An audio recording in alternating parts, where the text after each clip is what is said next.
Hi, everybody, and welcome to another edition of the Scott Bell podcast.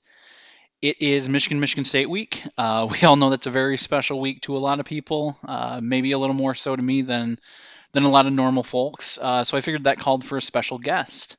Late last week, I solicited thoughts from everyone on Twitter as to who they'd sort of like to see on the pod this week as an MSU guest. And we got a lot of really great suggestions. I think three names probably popped up more than most. There was Mark Dantonio, who I'm sorry for people who were really holding out hope for that, but I don't think he'd be too eager to come on here and chat. There was Paul Fanson, who is the MSU fan fiction guy, who's developed quite a cult following in recent weeks, maybe more so from Michigan fans than Michigan State fans. And then there's this guy who probably had the most suggestions out of anyone, and that guy is Andy Isaac. A lot of you know Andy as at World of Isaac on Twitter. Probably one of the best follows there is out there. Whether you're a Detroit sports fan, just love humorous content, love food content, Andy kind of checks all those boxes. He is one of the most diehard Detroit sports fans there are. You come across something in recent days, weeks, or months from him. Most recently, he was popping up on the Detroit Lions Twitter feed for his great reaction to Matt Stafford's last second touchdown over Atlanta.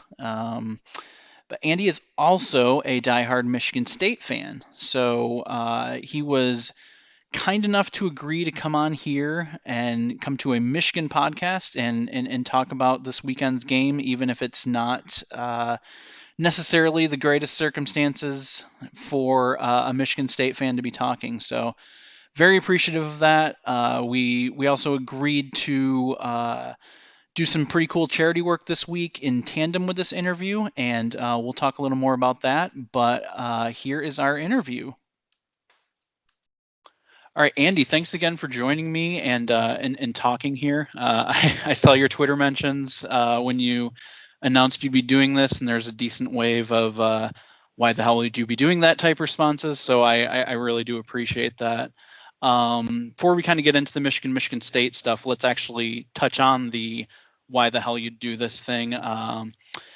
Because when I reached out to you, I kind of figured might need an incentive to do this. If there was an MSU equivalent that asked me to come on a pod and talk about Michigan State, I'd kind of say, what the hell's in this for me? So when I reached out to you, kind of requested the interview, I said it would be cool if we kind of had a charitable element to this. Asked you if you had a charity near and dear to your heart, and you said the Brightmoor Connection Food Pantry in Detroit.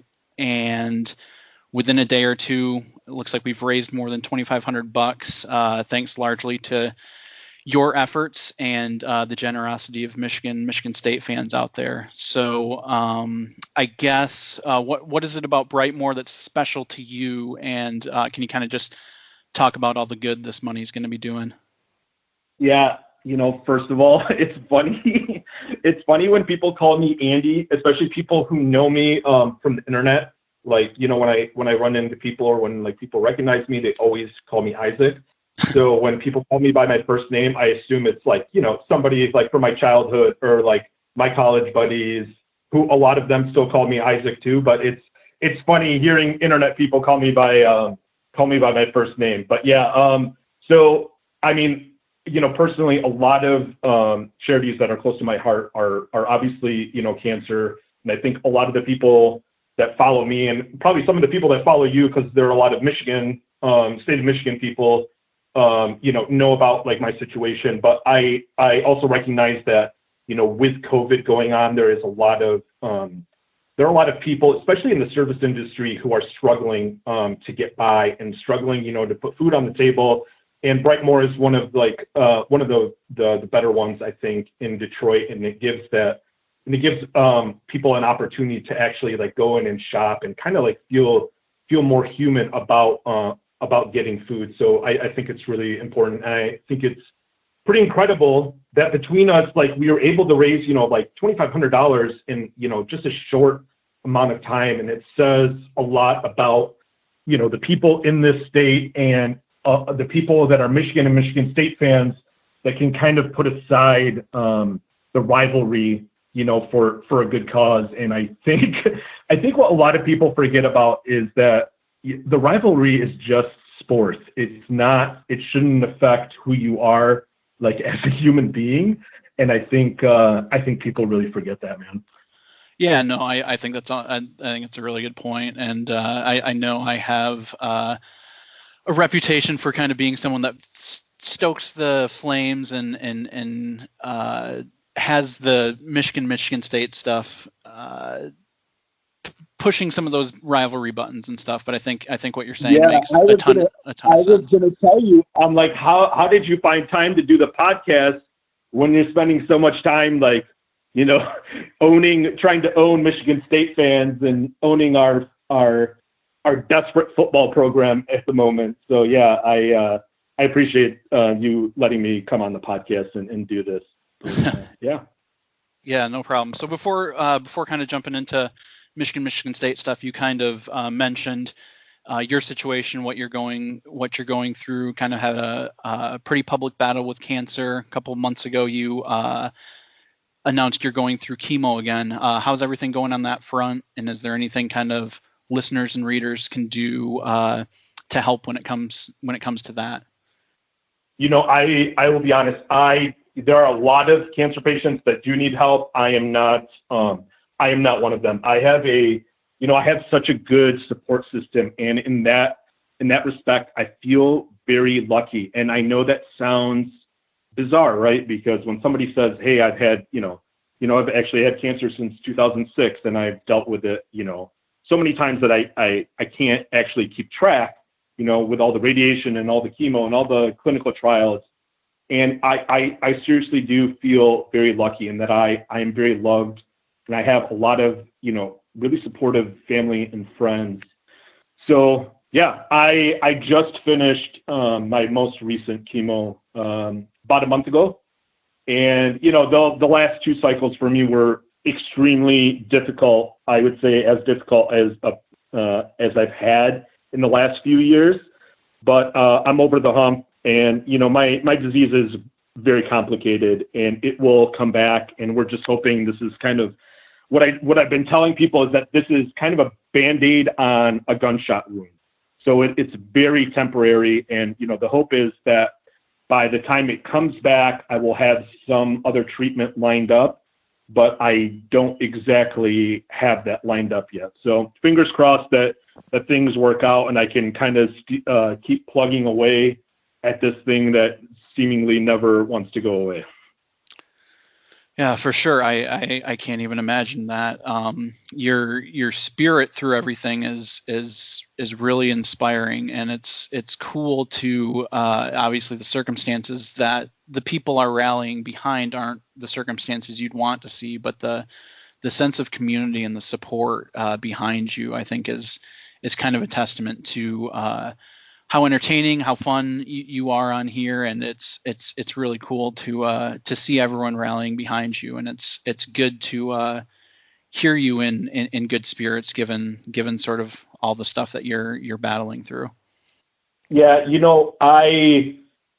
my Twitter persona is very like loud with like food and sports stuff, but I've been like very lucky in that strangers, people I don't know around Michigan have been like really supportive. And, the amount of messages I've received, from people who follow me on Twitter over the last few months has been like, just really like heartwarming. And I can tell you, a lot of people know me as like a Michigan State person, but, I have a lot of people who follow me who are Michigan people, and they are just as nice, and nobody cares about sports rivalries when it's real life stuff. I always tell people, you guys, sports is cool, and it's cool to get mad and angry and stuff, but that's not real life. That's not like, don't stop fighting with people on Twitter. It's not good for your health, but some people find it fun, and I actually understand it. And if it's a vehicle for people to have fun, and they can, go back and forth with people, and nobody gets hard feelings, then great, Yeah, it's you mentioned a Twitter persona. I know a thing or two about Yeah, Twitter personas, but it really is crazy because there will be times you're using Twitter and you're just like, why am I on this stupid thing? But then there are times like what you're talking about, the sense of community, or even just the what's going on this week with Brightmoor and the money we've raised for that. There are a lot of really good people out there, and it's good to sort of have those reminders. And I think the vast majority of Michigan State people, when there is rivalry banter, it can stay just at that and be about sports. And I think it can make the games more fun when people are having fun banter about it. But it's just kind of knowing which ones to filter out, which ones not to like the people that want to take things real personally and take it up a notch. for You just sure. kind of learn to filter them out and still have a lot of fun with that. So, yeah, let's to the actual Michigan State stuff. You're a Michigan State grad. When did you attend, and what were kind of some of the key Michigan State moments during your time there? Yeah, so I was there when there was a lot of like kind of turmoil in the football program, the late '90s, early 2000s. So we did see some success. Obviously, the 2001 game is the one that really, really sticks out for me. Just that was the famous Spartan Bob game. Oh, I CJ Duck. remember that game. Yeah, I mean, I think before the 2015 game, before the trouble with the snap game, I think that was the real big thorn in Michigan fans' side was that game, and then before that was the Desmond Howard trip in the early '90s. But so I saw some up and down with the football program. Nick Saban left, Bobby Williams came in. 2000 2001. There was, they played really well. I think they went 10-2. They went to the Citrus Bowl or the Citrus Bowl. They won. There was a lot of confidence going to the next season. I think we all know kind of what happened. The team kind of like fell apart that next season and kind of disastrous. But yeah, I have seen some good and some bad. I would rather have been a little younger and gone to state when when they beat Michigan 4 years in a row, and a lot like these last the last decade or so when Mark Dantonio kind of was really putting Michigan State in a position to compete year in, year out. And obviously that's not going to happen this year and probably next year, and who knows about the year after that. So, kind of on that point, where were you on the Mel Tucker hire when it happened? Obviously, a really weird time to be looking for a coach, so you're kind of a little handcuffed there. And but that's kind of where you landed. And where are you now? Obviously, it's only a game into the season, but have your thoughts on the Tucker hire and the era changed at all?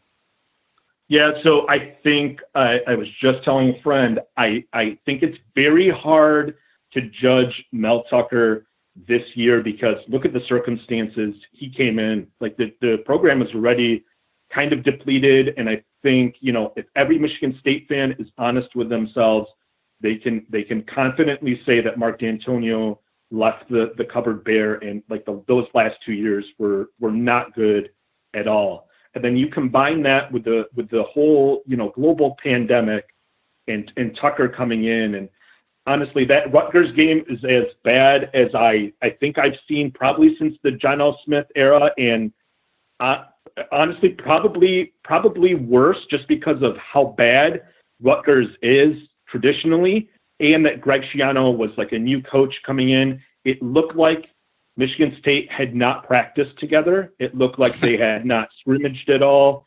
So I don't think Mel Tucker should be judged on that game. I think this whole season is going to be, can we progress to something for next year? Can we go like 500 next year? And then can we compete in 2022?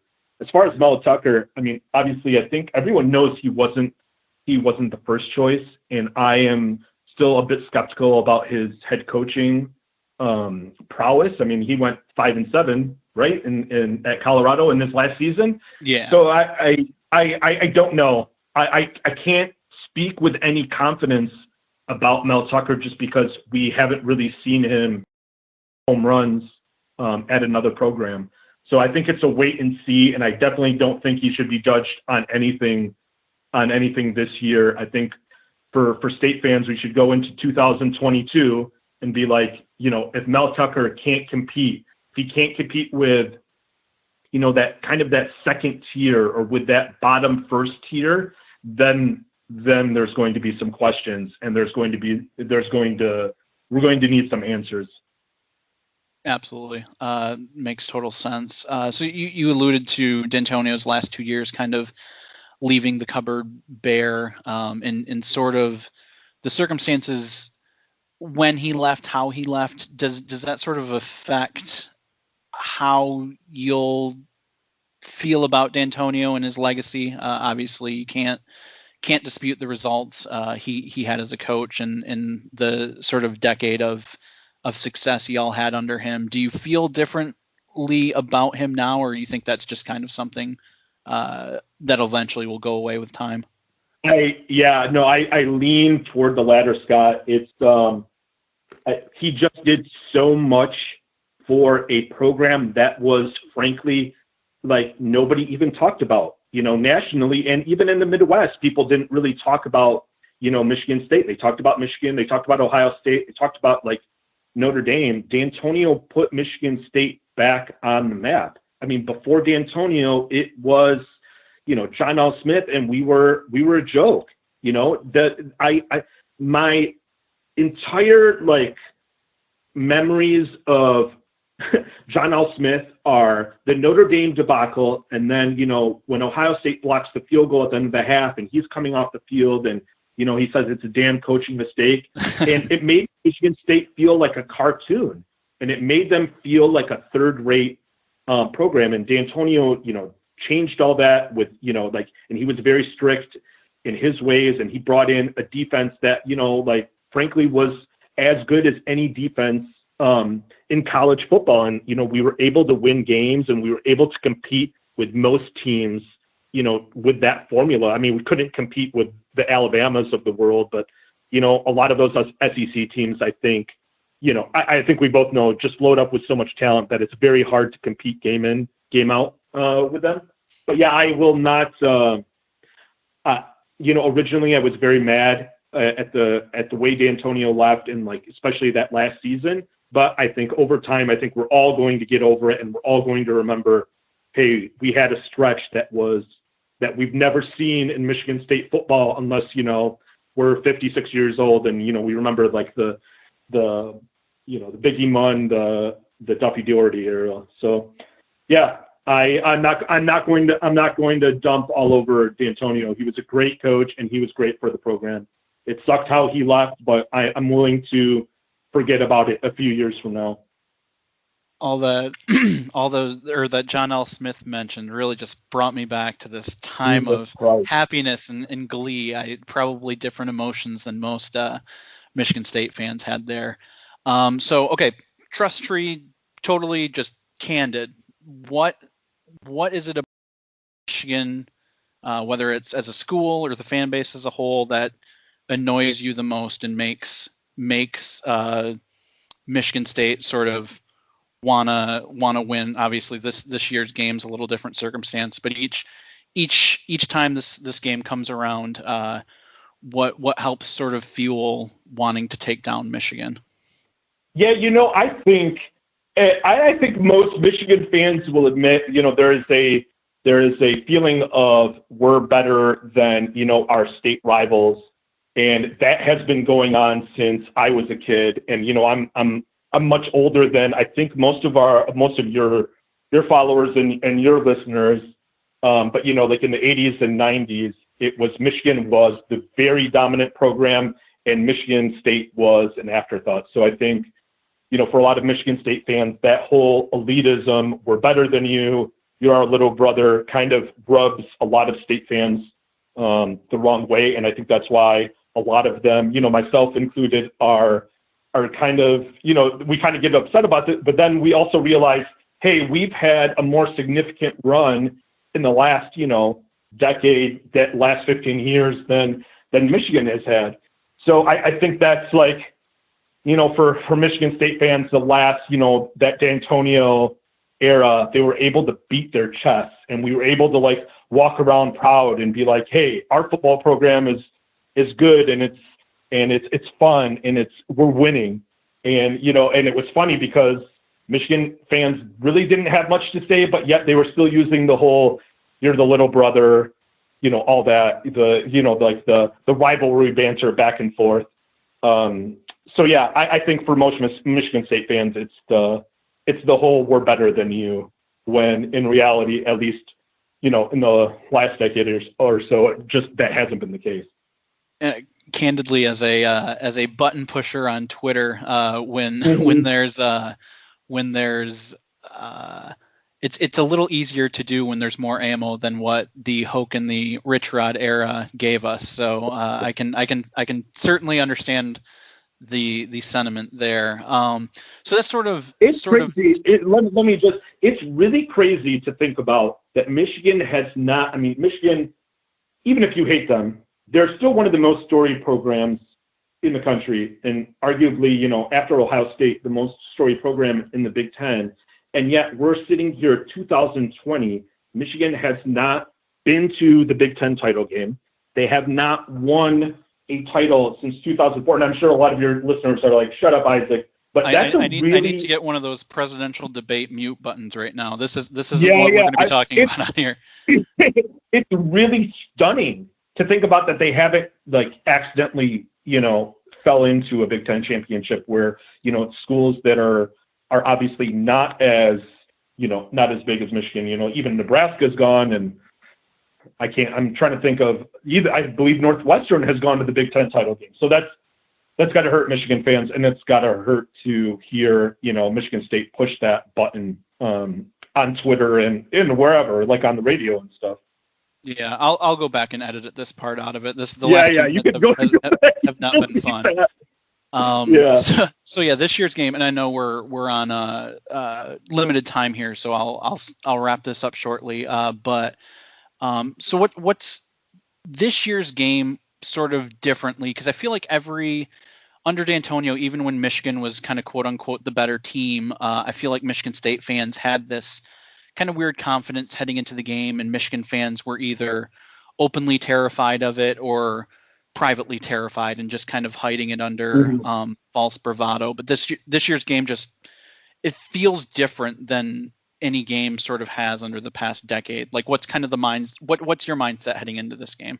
No, I would say last year I felt just as bad about the state of the Spartan program. This year, I don't think no Michigan State fan who is being honest with themselves can say they have any confidence of what's going to happen in this game. And I think most Michigan State fans are like, let's not get absolutely demolished. Let's not lose. What was it last year? 44-10. It was 44-10. I have that tattooed across my left forearm. Yeah, I'm sure you've used that as a button pusher on Twitter. Yeah, so I would be very surprised if this game was within 3 or 4 touchdowns. I don't know much about Michigan outside of what happened in the Minnesota game, but they obviously look like a serious contender. I don't know if they're Big Ten title worthy. Can we beat Ohio State? Can we finally get over the hump? But yeah, as far as Michigan State, I wouldn't be surprised if it's as bad as last year, a 28-35 point like something, just because Michigan State doesn't do anything well right now. Like their offensive line is an absolute mess. They have questions at quarterback, the running game. The turnovers last week was that was like middle school football. That was as bad at a college level. You had the 7 turnovers, but you also had 2 turnovers on downs. You had 9 turnovers in a 60-minute game. Like that doesn't happen, right? So yeah, I would be if I had to put a score on it, I would say it's going to be like 40, 44, 48 to like 10. I would be surprised if Michigan State could score over 17 points against that defense. Um, Bad. It's really bad, Scott. Like I don't even. I have. There's no rivalry banter because I have no confidence, and I don't even think like a miracle could occur. Like there have been times. So 2017, I think we probably both remember the game. I thought Michigan was the better team in 2017, and Michigan State still was able to win, and that was Michigan State's last win in the rivalry. But like if I'm being honest, I thought Michigan was probably the better team that year, and they should have won, and they didn't. But like, there's no hope. There's nothing like that. That team was very good defensively, at least. I have nothing going into this weekend's game. I just want it to be done with. I think that's a common refrain among Michigan State fans heading into this one. Okay, a couple quick questions from readers, and then I know we got to wrap this up. But I did solicit some questions on Twitter, and I want to get some of them out. Best Saturday meal you've ever had? Yeah, so I actually saw that one on Twitter. I don't know if I've had like I don't want to pick out like a certain meal. I will say last fall I went and did like a taco tour of Southwest Detroit. Most of your readers are probably aware. So Southwest Detroit has, some of the best Mexican food, I think, probably in the nation, outside of, Southern California and maybe, some spots in the Southwest. And me and two writers from Michigan, one guy from the Detroit News, Justin Rogers, and Kyle Meinke from MLive, we went to 10 different places and we just scarfed on tacos and rated them. And like, when I think back of like all the Saturdays I've had, and I've had a lot of good ones, going to 10 taco places in a single day, while not great for my stomach and my colon, was really fun, just like overall, hanging out with those guys, trying, a few places that I had even never been to. So yeah. And if you get a chance, and if your readers get a chance, definitely make it down. Southwest Detroit has amazing Mexican food. There's places that have pupusas, which is like an El Salvadorian food, and, the amount of taco trucks, and it's just beautiful. And if you like tacos, you like Mexican food, it's definitely the place to go. Awesome. And then one other food question: the food that best represents Michigan State's performance against Rutgers? Oh God, Jesus. I one time ate a Blizzard, and maybe people have seen the video. It was a Sour Patch Blizzard. It was like a limited option at Dairy Queen, and I rank all the Blizzards that come out at Dairy Queen. That Sour Patch one is arguably the worst thing I've ever eaten anywhere, like anywhere around the world. It was so gag worthy. It was like sour plus way too much sugar. Nothing worked about it. It was horrendous. So, and I think I gave that a 0.2. I would give Michigan State's performance against Rutgers about a 0.2. So it was Michigan State's performance was the Sour Patch Blizzard of Saturdays. All right. Well, I am hoping for another Sour Patch Blizzard worthy performance this weekend. But you, very, very, very appreciative of you hopping on here to talk. Attitude, spirit, generosity, very cool, and what we were able to do for with the food drive for Brightmoor, very cool. Very much appreciate everything you did, and everyone. I don't think you need much promotion here, but follow Andy or Isaac or whatever you want me to call you on here at World of Isaac at Twitter. And yeah, thanks again, and we really appreciate it. And hopefully Saturday is at least somewhat entertaining for both sides.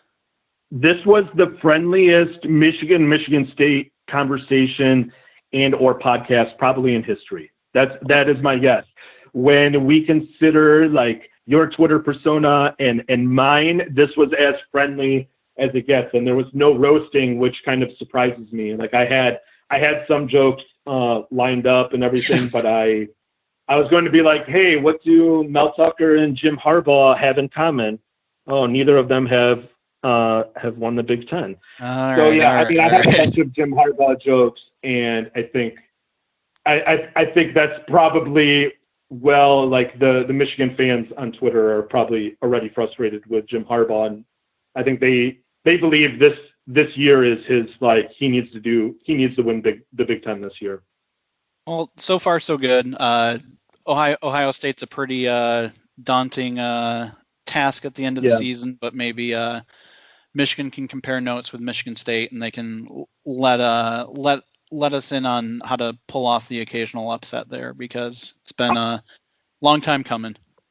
Yeah, I will tell you, I went to the Michigan Ohio State game last year at Michigan Stadium, and I cannot believe it. Really felt to me like the crowd was like, by halftime everyone had given up, and Michigan had been competitive in that game up until, I think it was a fumble kind of in the red zone, and then everything kind of turned after that. But it was very weird. I was with somebody who was also not a Michigan or Michigan State fan, and they just wanted to, see the Michigan Ohio State game.